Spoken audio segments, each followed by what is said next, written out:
Perfect.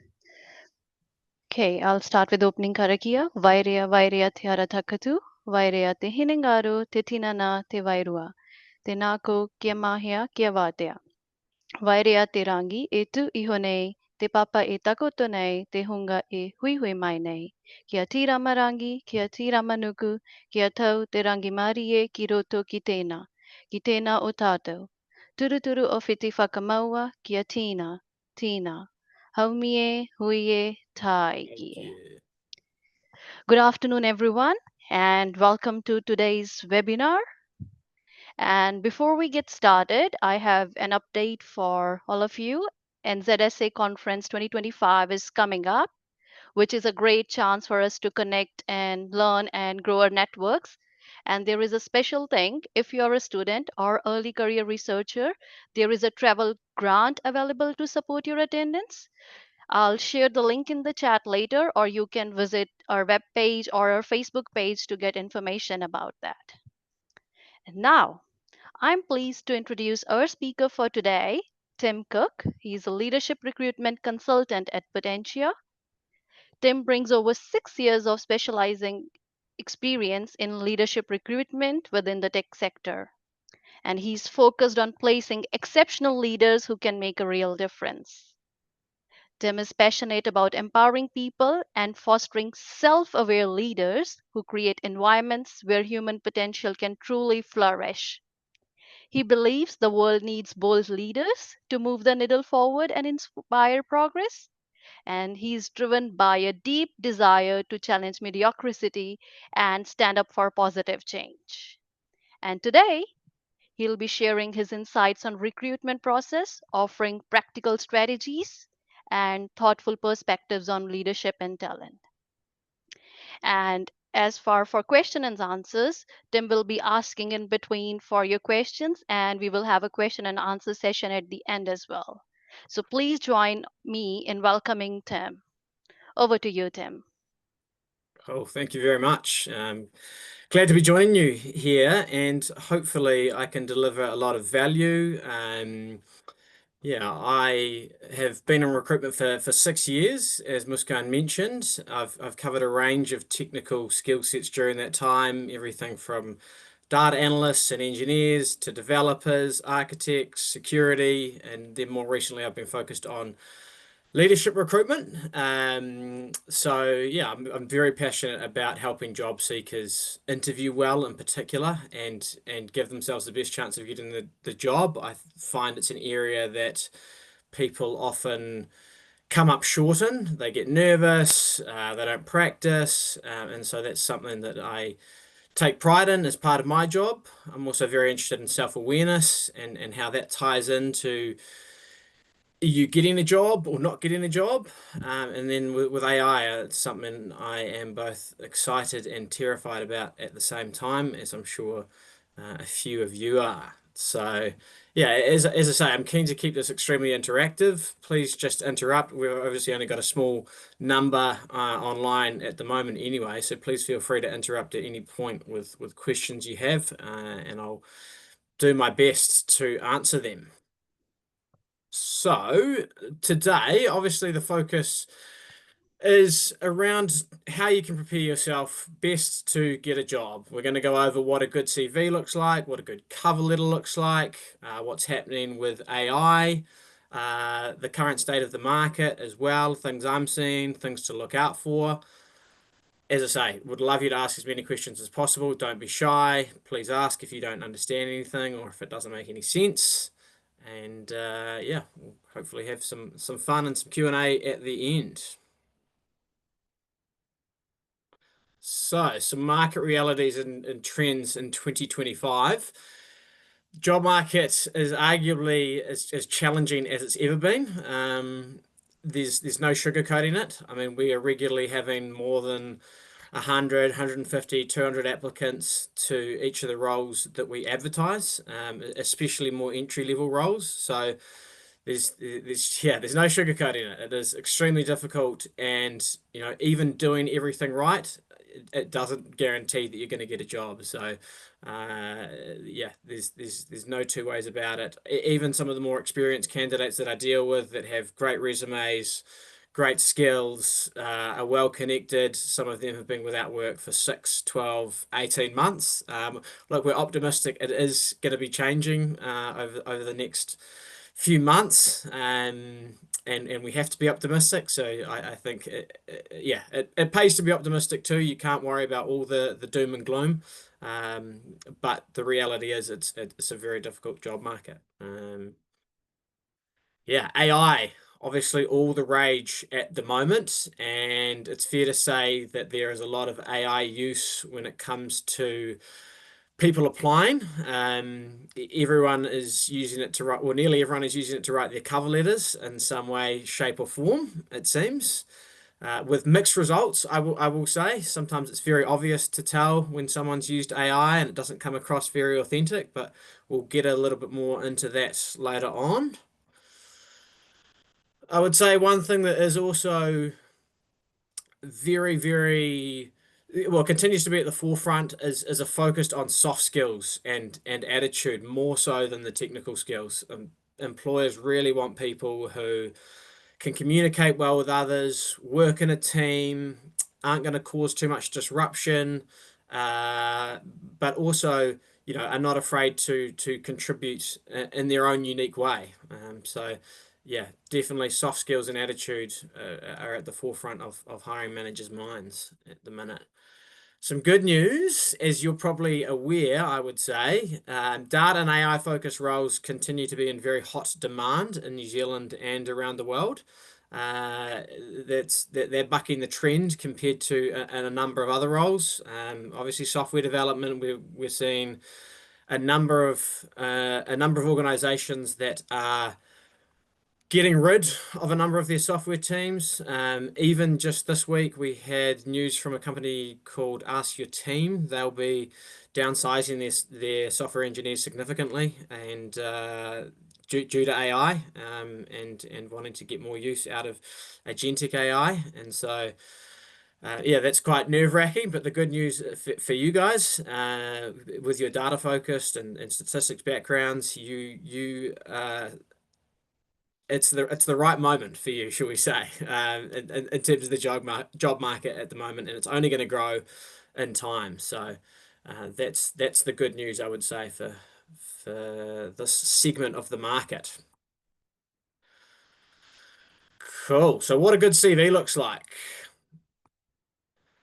Number one thing, it's clear and easy to follow.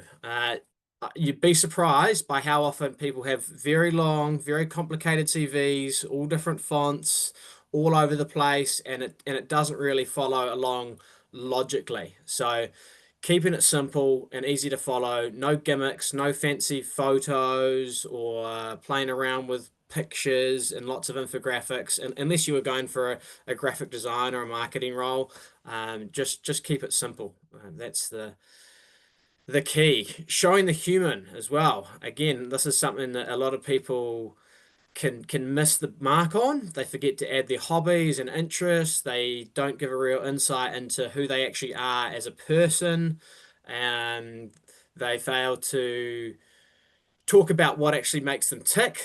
So being able to show who you are as a human makes a big difference. That matters more than just your technical skills, I would say.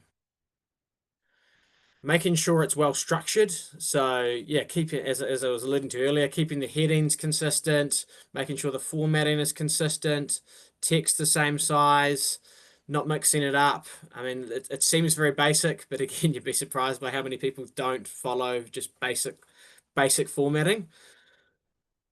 Showing evidence of achievement as well, being specific in particular with any numbers, any measurable outcomes that you've achieved.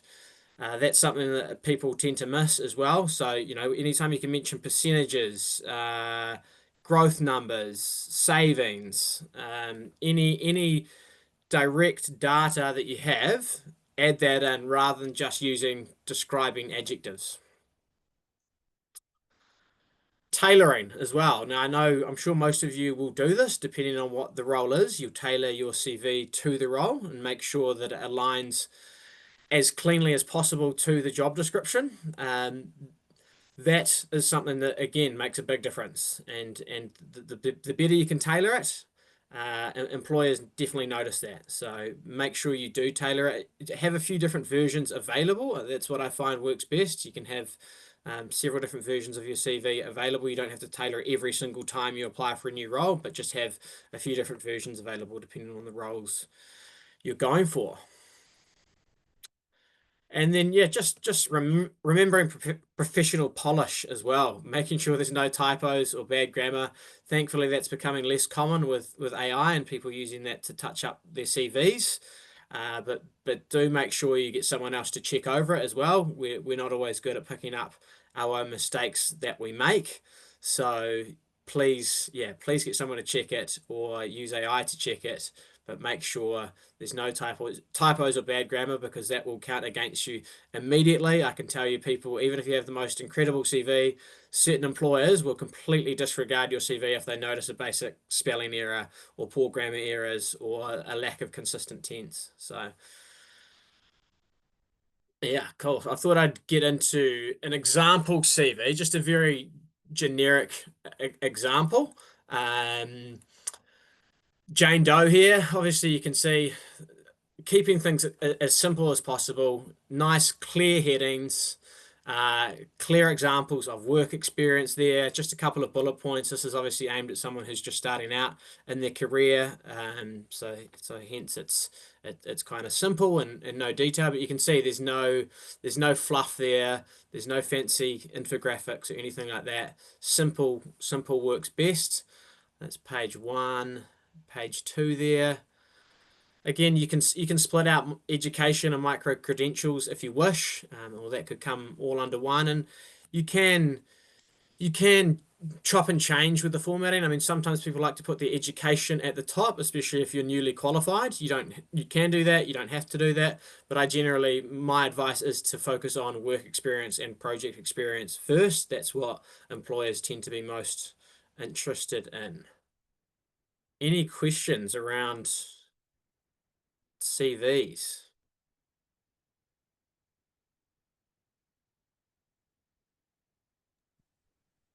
No? I do. Yes. One page or 2 pages? Uh, it depends on the level of experience you've got. If you can fit it all into one page is great. If you need to take up several pages, then you can have it be several pages. But generally, I say don't have it be any more than 4 pages. Thank you. You're welcome. Any other questions on CVs? There is a question in the chat. What if you haven't done anything? I have a question. If I have experience like project lead from overseas, should I mention it in my CV? It's not a Yes, local New Zealand, it's from overseas. And it's pretty long, it's about 14 years. absolutely. Absolutely mention it. Yep, you want to be mentioning any relevant experience you've got, even if it is overseas experience, you want to mention it. Okay, thank you. You're welcome. Sorry, Muskan, what was that question in the chat? Yeah, there are two questions now, more coming up. So the first one says, if you haven't done anything? What if you Maybe the haven't done project, anything? yeah, maybe like a project, I guess. Yeah, so Fresh out of the, any project experience you've got, any volunteer experience you've got, just highlight that. Yeah, when you're starting out, you're not going to have too much detail on there, but any project experience is worth highlighting. Any assignments you did at uni that were standalone projects. Yeah. Was there another the question there? Is anecdotal evidence okay? Yes, anecdotal evidence is okay. I mean, yeah, keep it as specific as possible is what I say, but anecdotal evidence is okay if you don't have any specific examples. and there's another one. Do you include anything about grades or just the degree? Yeah, you can include grades for sure. for sure. I like seeing if someone's passed with high distinction or got A+ marks, it's definitely worth highlighting. Yeah, definitely. Thank you. That's all for now. That's all for now. Cool. With a cover letter. So, 4 great keys to a cover letter. I mean, to be honest, in some roles, a cover letter matters more than others. If they specifically ask for a cover letter, you should always provide a cover letter. If they don't ask for a cover letter, you don't need to include a cover letter.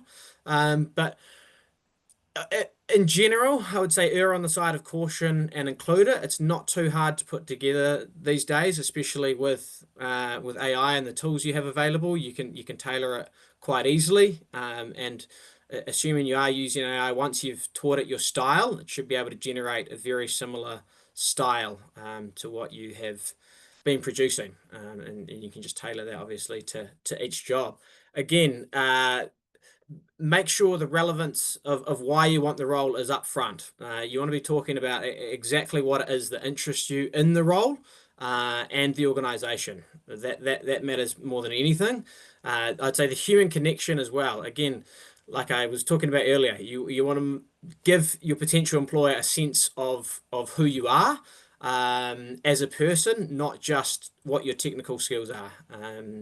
Anything you can deliver, yeah, anything you can show about your character, hobbies, or why you've got a specific interest in that job is really important. Careful use of AI as well. Now, this is something, again, we'll get into it a little bit more. It's very helpful for structuring. It's helpful for doing the legwork. But if it doesn't sound like you, it's not going to be very effective. And if it comes across as generic, you're going to find yourself going to the bottom of the pile most likely, because it's very easy to tell if you just use a generic boilerplate template and you haven't added your own touch. I say let it do the first 70-80%, but then add your own personal touches on top of it to make it sound like it is your voice. Does that make sense? Any questions on cover letters?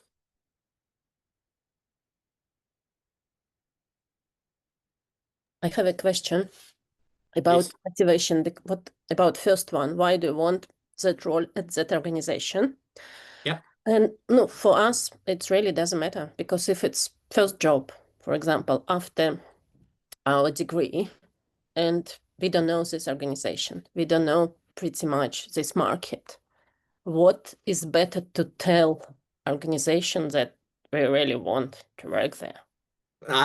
It's a great question. It's a great question. And so it is very tempting to just say, I just need a job. And then while that may be the reality and is the reality for a lot of people, you need to have reasons beyond just needing a job. There's very easy information available about each organization you're joining. You can go on the website, you can go on LinkedIn, you can Google news articles about the organization. You need to find out something about the organization and why it has some interest to you. Because if you turn up to the interview, if you can get yourself to an interview and they ask you why you want the job, what makes you interested in the job, and you just say, I just need a job, the signal that communicates to the employer is not, I want to add value to your organization. How can I help you? It's, I'm only worried about me. And of course, you need a job, but you have to be focused on what the employer is going to be looking for, and what the employer is looking for is how you can add value to them.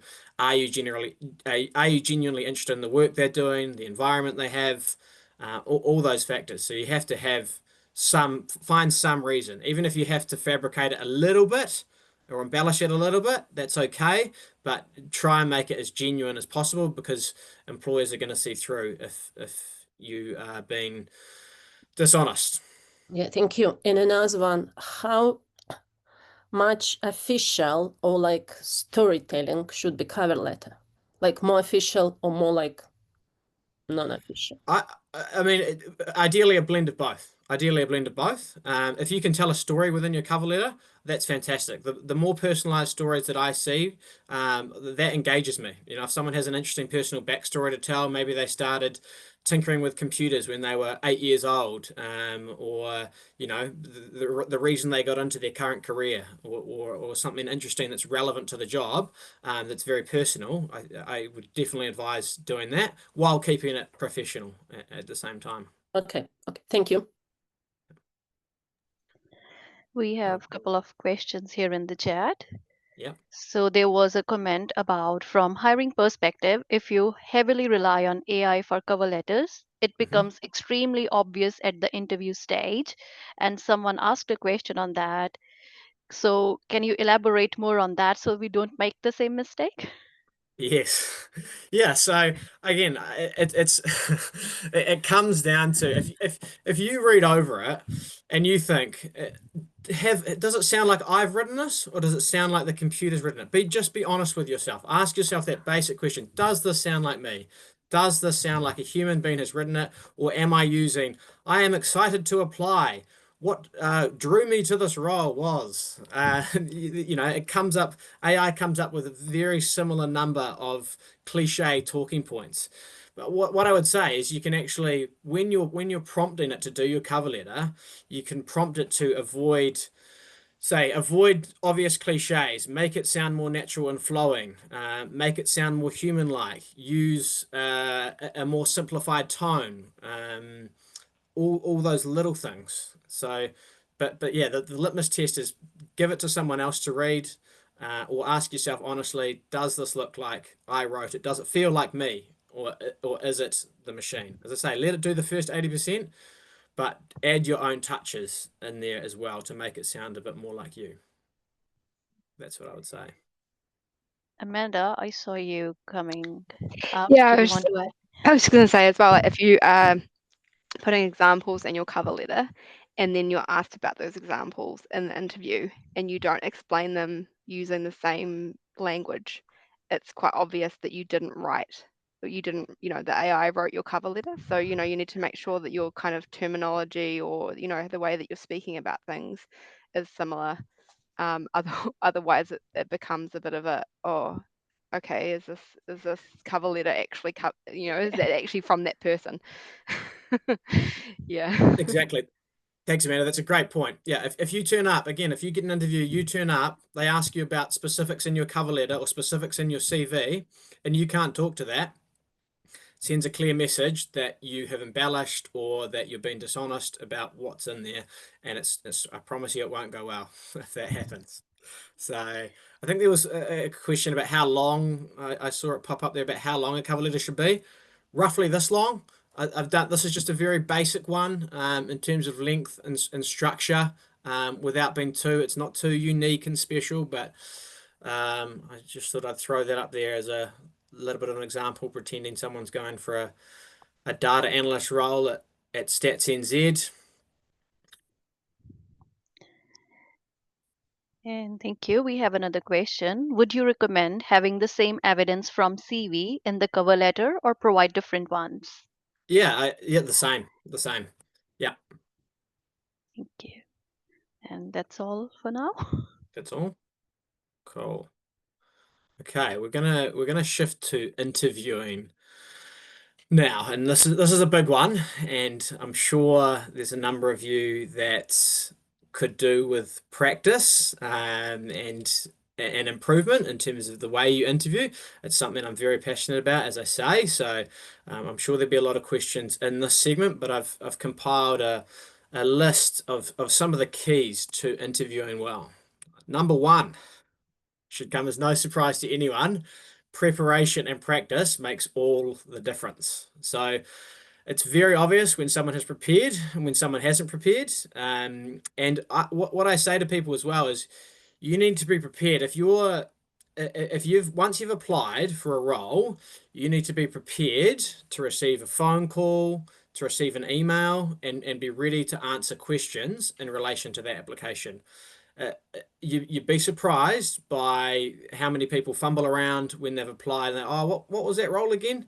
And look, most people are gracious. I'm very gracious. I know people, you've got lots of applications out, but make sure as much as you can that you're ready for when someone picks up the phone, to talk to you about the role, because first impressions definitely matter. And if you're well organized, you've got clear reasons, you know what role it is, that's when the impression starts. And yeah, it's worth being on your game. So preparation makes all the difference, and practice as well. And we'll get into a bit more of that as we go through.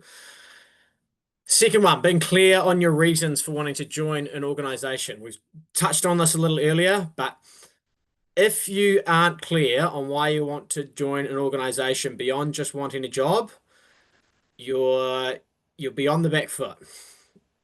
You'll be on the back foot. You need to have at least a somewhat compelling reason for wanting to join the organization. If you can show you've done your research, if you've got a genuine reason for joining, make sure you highlight that and you're clear about that. And if you can speak to that clearly when they ask you, so why do you want this job? And most employers will ask you, so why do you want this job? Why have you applied for this role? You need to have a clear, concise, and genuine answer to that. Show some of the real you. We've touched on this. Probably don't need to continue on that. But again, you want to show your personality. You want to, if you've got a sense of humor, it might pay to, you might make a clever joke once you've got an idea that that the panel are okay with that, or you might have a clever remark about your CV that demonstrates some self-awareness or a bit of humor. It is important to show a bit of the real you. A lot of people will turn up, they'll speak in a just monotone, and they won't really do much with their body language, and it's hard for employers to get a real picture of who the person is. So you do want to let your personality shine through as much as you can. Display curiosity and humility. This is a big one. So having great questions to ask makes a huge difference. You should have questions prepared to ask. Almost always the employer will give you time to ask questions at the end. If you have some great questions ready to ask, that's something that stands you in really good stead. And there are a number of questions you can ask. What are some that I like to ask? Asking what does good look like in the first 6 months of this role, or what would success look like to you if I'm doing my job well in the first 6 months?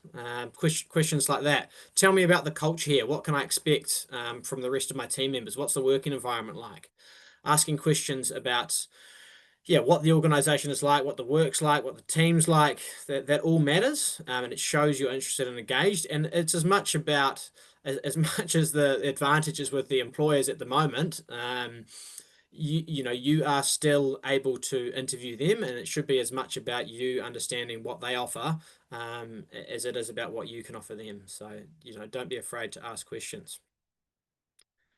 Do you recommend asking about flexible work options in your first interview? It's a good question. It depends. I would say it depends. Hopefully you've already been able to glean that from the job description. If it's something that's very important to you, you can bring it up and just say, what does the typical work week look like? Is there flexibility available? Do people normally work from home 1 or 2 days a week? What's the expectation around being in the office? I mean, you can frame it up. What's the expectation around being in the office, rather than, is there flexible working options? I would say there's different ways to approach that question. So it depends, but yes, generally it's okay. We have one more question. Oh, yeah, one more question. Yeah. Do hiring managers support LinkedIn profile pictures edited with AI to make them look professional? Or is it a turn-off, as it might imply everything about this person, like the cover letter or CV, could be fake or AI generated? Is that on the actual CV or application, or on LinkedIn specifically? This message says LinkedIn profile pictures. LinkedIn profile pictures. I mean, you want your LinkedIn photo to be professional, I would say. There are some shockers out there. I'm sure if you spent any time on LinkedIn, we see some crazy ones where it's hyper close up and someone's right there, or they're pulling some weird pose. You just want to have it be just a clean, smiling photograph that looks professional, you're well dressed. Just keep it simple. It would be my advice on there. Generally, no photos on CVs or cover letters. It's just, yeah, it's not necessary. Thank you. Hopefully that And we have a answers. question. How do you broach the salary discussion? How do you broach the salary discussion? Yep. Yeah, that's a great question. Again, hopefully it's advertised on the role, or hopefully you've had a chance to talk with the recruiter about it. If it is through a recruitment agent, they will have a guide on what the salary is, and they should be able to tell you what the salary is. If it isn't, you can just ask them directly what is the banding for this role, or what are you expecting to pay for this role. How much should we be advocating for ourselves? And do you want to read that out, Oscar, from Yep. Alex there? How much should we be advocating for ourselves in the interview, and how to do so without risking seeming arrogant? That is proving we are right for the role. Yeah, I mean, you want to be advocating for yourself. You want to be talking about and about your achievements specifically. I think, again, you know, as long as it's as long as it's honest about what you've achieved, and as long as if they went and asked your previous employer or people in the market, because I mean, particularly Wellington is a small place. People talk, people know people. You know, so if you say I've done X, Y, and Z in an interview, and they go and ask, they know someone, they know your manager who they've worked with previously, and they go, oh no, he didn't actually do that. He didn't take the lead on that. He helped out a little bit, but he wasn't in charge of that. Has he said he's in charge? Oh, no, wasn't in charge of it. So, yeah, you want to advocate for yourself, absolutely. But, yeah, make sure it is genuine and true what it is you're saying, and that you can back it up with real examples, not just fancy adjectives, you know, raw numbers, yeah, anything that actually is proper evidence of you having done that, is what I would say. But you want to be able to be humble as well. That's why I've got the bit about humility in there as well. You want to show that you are still open to learning, rather than the last thing you want to do is come across as a know-it-all. You want to be someone. You want to show that you're someone that's still open to learning. Again, you'd be surprised. I interview a number of people. It can happen, particularly at the senior leadership level. Some people, they think they know it all already, and it generally doesn't end well for those people, unfortunately. Yeah, following the STAR technique, I mean, this will be pretty obvious to most people, but you'd be surprised again how often people don't follow the STAR technique. Yeah, for anyone that doesn't know what the STAR technique is, I've got a couple of examples that I'm going to show you shortly, to both an example to a behavioral question as well as to a technical question. But the STAR technique is just situation, task, action, and result. So describing the situation, what the task was that you had to complete or was at hand, the actions you took to do that, and then what the end result or the outcome was. And most government employers, in fact, all that I know of, expect you to answer questions in that format. Very similar in the private sector as well. It's just a nice, simple structure for answering questions. So please make sure you are following that. Any other questions? Actually, hang on, just before we get to the questions. Yeah, using AI to help with preparation and interview practice. This is something I've been recommending a fair bit of late, particularly if you are a paid subscriber to either ChatGPT, Gemini, Grok, Claude, any of the AI chatbots. You can practice interviewing very easily using voice mode. So you want to prompt the AI, and I can send through a couple of prompts afterwards. Actually, I should have had some example prompts on how you can set this up. But basically, you get AI to act as the employer. You tell it the job you're going for, give it the context, and get it to spit out possible questions, and you can practice back and forth with AI, and you get it to give you feedback in real time. I think it's a very powerful way of practicing without having to have another human there, but you have a human sounding like person there. It's you can do it as much as you want, and get really polished in your own time. So it's something I recommend. Also, if you're interviewing via video, you can record yourself. On Zoom, or you can use a tool called Fathom as well, and just look at how you're coming across an interview. Take note of your body language. Take note of your tone, your pace. Often when I do video interviews, I'll send it to the candidate afterwards if I think there's room for improvement there, and get them to watch it back and just say, hey, just notice how you are answering that question.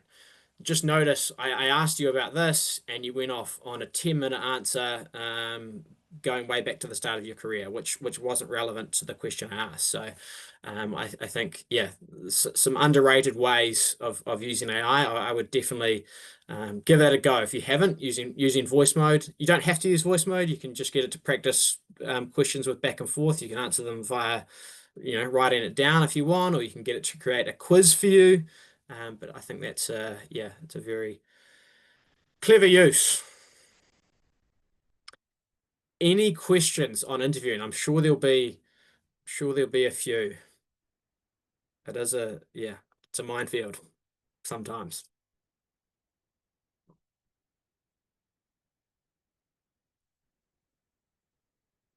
How to answer a case study that recruiters may ask during the interview.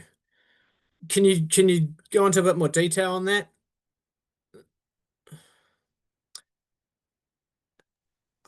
Are you meaning if they've given you a specific case study, you obviously should have been able to get some details on that? Yeah, job related case study. Yeah, I mean, you want to obviously look at the case study, and ideally just have look at what you've done that is relevant to what they're asking in the case study. Yeah, I'm not quite sure. Yeah, hopefully that answers your question. I mean, obviously they would have, if they give you a case study, they've got questions they want you to ask, to answer around it generally. How long should you spend answering questions? I realize there's a balance between giving enough. Yeah, so in general, the rule of thumb is keep it short. And by short, I don't mean a few word answers, one sentence. I mean, you want to answer the question clearly and directly, but unless they're asking for a whole lot of detail, you don't need to go, your answer shouldn't be 5, 6, 7 minutes long unless they're specifically asked for a large amount of detail. You want to just follow that STAR technique, get the basics out, get the information that's most relevant out, and then just full stop it. If they have follow-up questions to ask, they'll generally ask them, or you can say at the end of answering that question, has that answered your question? It's always a good thing to say. Has that answered your question? Do you want me to elaborate on that? So between 30 seconds and a couple of minutes is how long your answers should generally be, depending on the question asked.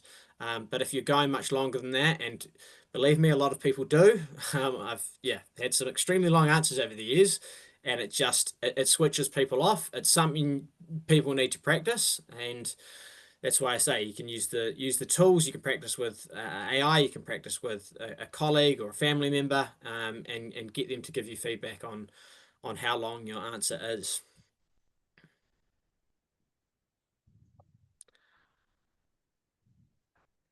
I'll pull up the chat here.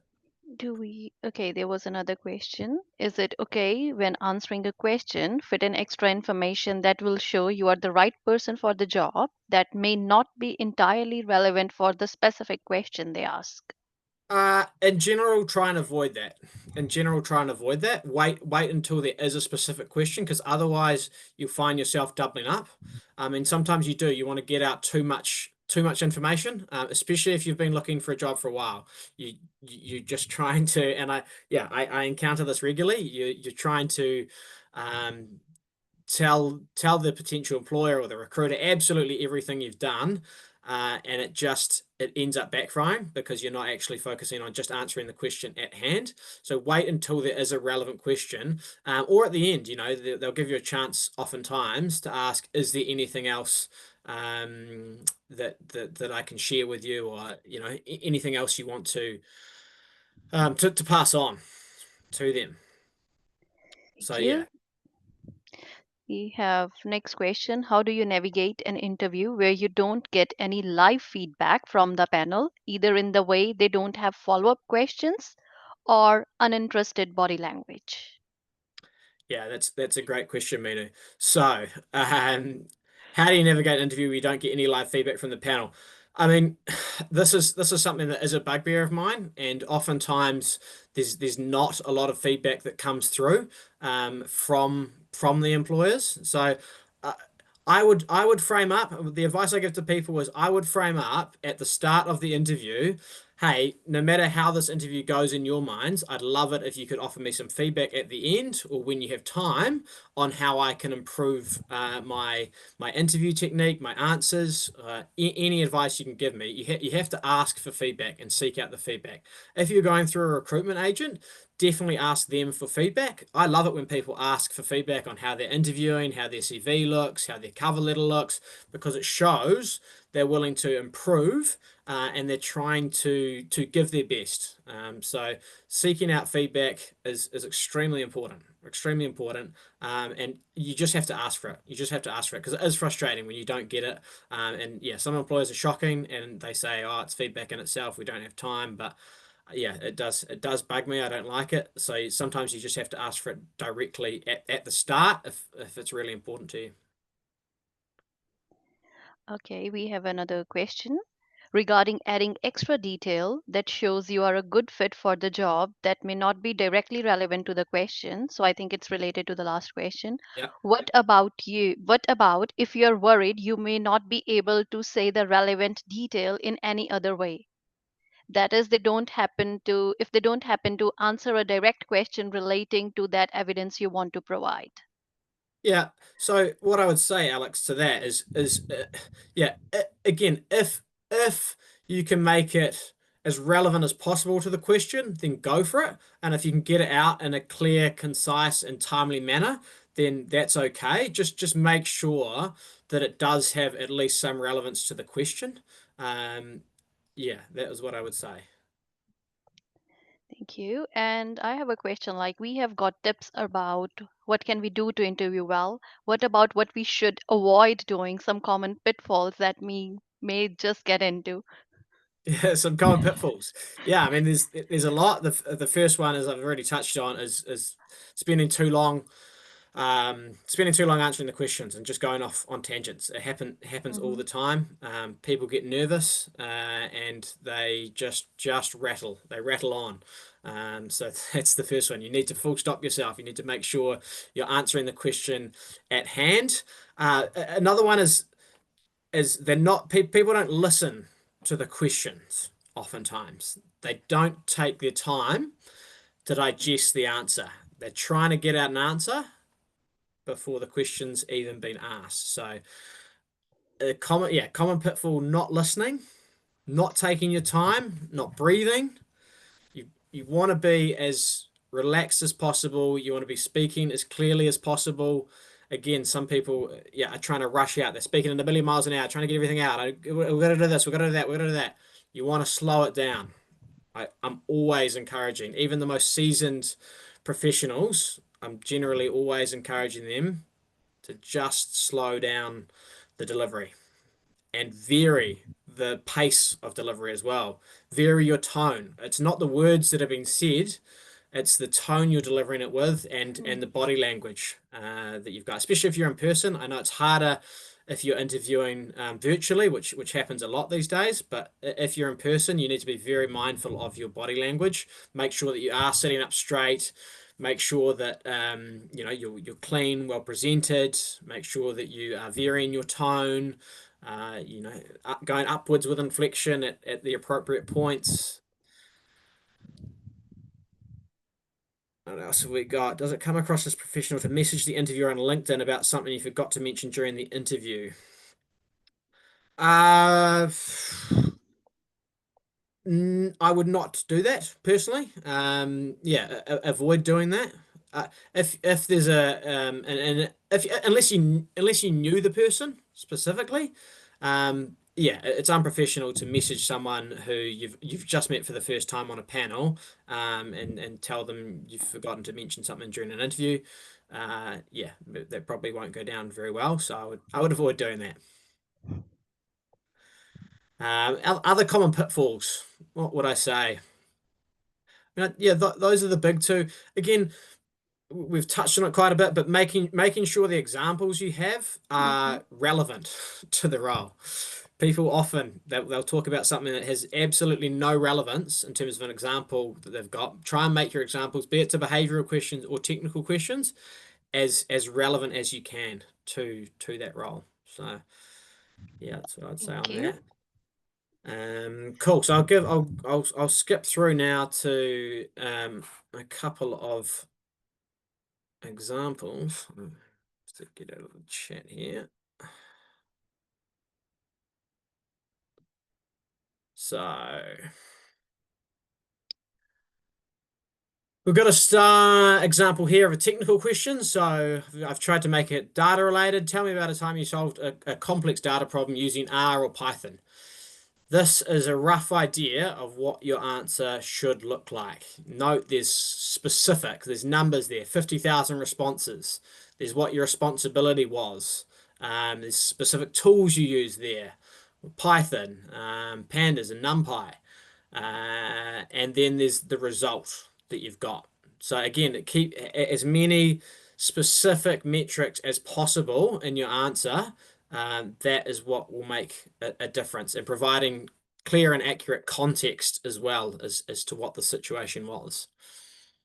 Hopefully that makes sense. There's lots of examples. You can very easily generate star examples to different technical questions or behavioral questions. Here's one for a behavioral question as well. Yeah, tell me about a time you had to work with someone who had a very different working style to yours. Again, you're just providing the context. You're saying what you did. You're mentioning specifics there with the shared GitHub repo. And then, yeah, the outcome of it, specific, received an A grade. I learned how to flex my working style and find common ground. So that's just a rough idea of what the STAR technique looks like in action there to a technical and behavioral question. AI and applications. We probably don't need to touch too. I'm keen to get forward to the Q&A. I realize we've only got 10 minutes left. So yeah, I'm happy to field any questions on that. But I think, yeah, we've touched on that enough. You want to be using it. You want to be using it to prepare, absolutely, but you don't want to be just using it entirely, and you don't want it to make it seem like it's just AI that you've been using. So have it do the donkey work, but add the finishing touch. That's what I say. It's very easy. We're seeing, as I say, particularly with cover letters, it's unbelievably easy to spot an AI written cover letter, and the ones that have the nice personal touches, they stand out a lot more compared to the people that have just they've just put in a basic prompt. It's spat out a profile. They clearly haven't checked the cover letter, and it just comes across very generically. How should you mention if you're neurodiverse? Yeah, I say to people, address it up front. Most employers are pretty comfortable with it these days. I think we've made a lot of progress. Neurodiversity is a lot more commonly accepted in the workplace. It's oftentimes celebrated as well. So I would just be up front, talk about what it's like being neurodiverse, perhaps the implications, anything that they might need to know about you being neurodiverse. You can just be upfront about. Yeah, I see no issue in addressing that, and and I've had people ask about that, and they are happy to address it up front. Have any advice on how and if to use AI to find roles to apply for? Finding roles to apply for, probably not. I mean, most of the roles are advertised on Seek. If they're not advertised on Seek, they're yeah, it's rare that they're not advertised on Seek. I mean, other than that, the only other place they're going to be advertised is on LinkedIn potentially, or they might just be with a recruiter directly, and it might be a situation where they've been asked to tap people on the shoulder. So you know, it comes down to networking and being connected to other people, I would say, rather than using AI in that context to find jobs. Okay, the next question, should I take that? Oh, yeah. Yeah, no, go. Yeah, take that. We're on to Q&A.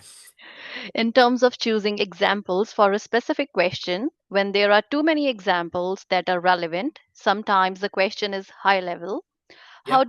How do you decide and to pick and choose, especially in situations where breadth is relevant to your competence in the area? Just pick one. Just pick one. Pick the most relevant. Don't overthink it. Don't overthink it. That's what I would say. Thank you. I hope that answers Minu's question. And next one is it true that people change their CV according the words in the role description so that AI filter will let them through? Yes, it is. It is. People are doing that. Obviously, I mean, AI has been used more to filter CVs. I can't speak for other recruiters or employers too much, but I know that I personally I filter it myself. I actually look directly, and everyone at Potentia is the same. We filter CVs and cover letters personally. But tools are going to be coming in to pick out keywords as well. So having keywords in there is definitely important. But again, with those keywords, any keywords, any key skills you've got in there, you need to be able to talk to them. I can't emphasize that enough. Oftentimes people will they'll put in 50 different pieces of technology. They'll say, I've used Python, I've used PySpark, I've used PyTorch, I've used this. And you ask them, okay, so where have you used this? Oh, well, I touched it on this one project, or I did a webinar on it, and it came up. You should be able to speak. If you're listing it prominently on your CV, you should be able to speak clearly to it, unless unless you're saying I've only done a tiny bit of it, and you've made that obvious on your CV. The skills you're highlighting, you should be able to speak to clearly. So make sure they are your most relevant skills, or you can put top skills, or maybe used a little as a way to differentiate between the two. Thank you. Going back to the CVs, how would you recommend going about adding references? Should you leave them out unless requested, state available on request, or ask previous employer for contact details and put them on your CV? Yeah, you don't need to have them on your CV. You can, but you don't need to have them on your CV. That's generally something that's organized when it comes time to it. But have potential, if you're progressing through to an interview process, definitely start to line up references. Tap a couple of people on the shoulders, a former boss or your current boss, if you have a very good relationship with them, and you've talked to them about potentially moving on. It really depends. Sometimes it's not a comfortable conversation, other times it is. So, yeah, but you don't need to organize that. You don't need to have that on your CV. Organize that as you're going through the interview process, and then they can be sorted once it comes time to be at reference stage. Next one, with the large volumes of applications, a lot of employers or recruiters are using AI to filter the CVs. Any tips on top of what you have said about simple and relevant on making this better? Yeah, it's it, I wish I could. I wish there was something magical I could say, but there's not. The reality is, you just want to keep things. You want to keep things simple, clear, easy to follow, and relevant. The more you can do that, make sure everything's polished, professional, and relevant to the job. Make sure your experience is talking to what they're asking for in the job, or at least you're showing your aptitude to learn or your attitude to learn in there. Like there's nothing you can do about there being 150 applicants, 200 applicants for a job. And even if you're the most perfectly qualified person, you know, the chances of getting the role, they're still low. And you know, that is just a reality. But what I say is, you know, you need to be, that's why I think interviewing is critical, because when you do get that opportunity to interview, you need to be ready. You need to be on your game, and you need to be on from the moment you submit your application. You need to be ready to ask and answer questions about that role, and that organization, and know what it is you're applying for, and what it is they're wanting. Thank you. The next one is, what skill sets are most in demand currently? What skill sets are most in demand? That's a great question. So data focused roles, data engineering, data analysis, anything cloud, security, they're all in vogue at the moment. Yeah, but basically, I would say if you can have skills with specific skills with the likes of Python, R, any AI aligned data tech is in hot demand, and it's going to continue to be that way. So we've got a desperate shortage of AI skills. Even actually just looking on, and yeah, data's so prominent. What I can say is I was looking on Seek yesterday, and out of nearly 1,300 jobs that were listed under the IT domain, there were 738 that mentioned the word data, and around 340 data specific roles. So there's no shortage of data roles out there at the moment. There is a bit of a shortage of entry level ones. That's where it is tough. They're often wanting people with a lot more experience, but there's not much you can do about that other than you know, have demonstrable examples. If you're new, if you're early doors, have examples of project works you've done. Do projects in your own time. Show the learning that you are doing outside of a work context or in a professional context, to make yourself stand out. I mean, if you have projects you can talk to, you know, dashboards you've created, analysis that you've done, that will stand you in really good stead. So that's what I would Okay. focus on. The next one is, how important is your LinkedIn profile in the beginning when you are starting out and have nothing to say? Yeah, good question. I think a LinkedIn profile is important. Yeah, when you're starting out, it doesn't have to have a whole lot of detail, but you can still have a professional summary. You can still have your education in there. You can have your interests. You can have skills you've learned, courses you've done. So it's good to start a LinkedIn page. It gives you another avenue of being discovered rather than just having to apply directly. You know, if a recruiter has a graduate or entry level role, they can reach out to you directly. You know, that's the ideal situation.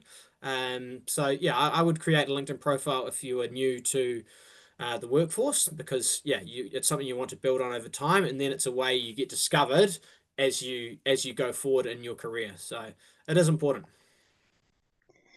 Then we have, I feel like listing skills are kind of fluffy, like engaged, proactive, practical, sensitive. How important is it to add those on LinkedIn or CVs as loose characteristics?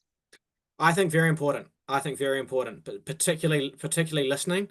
Um, if you can give you know, examples of how you're able to listen, or showing that you say, I mean, I love talking about listening to understand. You know, there's different types of listening. Are you listening to respond? Most people are just listening to respond. Or are you listening to actually understand what is being said, what the context is behind what's being said, and who the person is that you're speaking to. You know, those are really important skills. Again, yeah, harder to highlight perhaps in a CV, but easy to highlight at interview stage. You want to make mention of those for sure, in a clear and concise way. We are out of time, but we have three questions to go through. I hope that's okay with you, That's Tim. fine. Yeah, that's Yep. fine. Okay. How recent do you need to have worked with the references you used? Can you use ones from a while back if they are relevant to the role?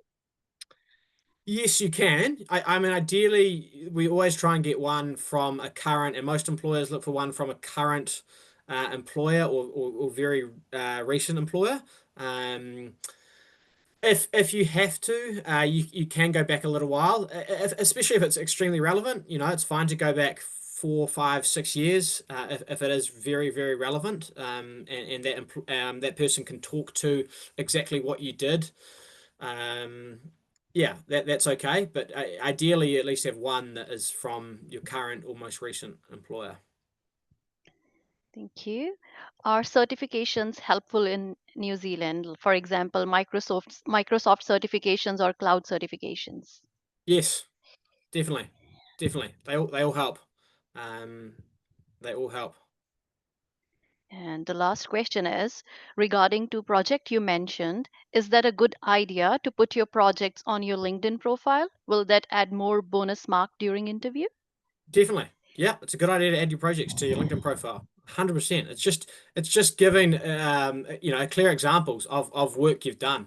People love practical insights. I mean, I'd say it's more common perhaps in the world of big tech over in the US, where someone has a project that they've done on the side, and people will headhunt them and be like, wow, this is awesome. Or they catch wind of a project or look at it on GitHub or whatever, and people will hire based off that. If you can demonstrate a project that you've done, and it's well coded, and has clear outcomes, and is interesting and unique to look at, it's definitely you want to highlight that on your LinkedIn and on your CV.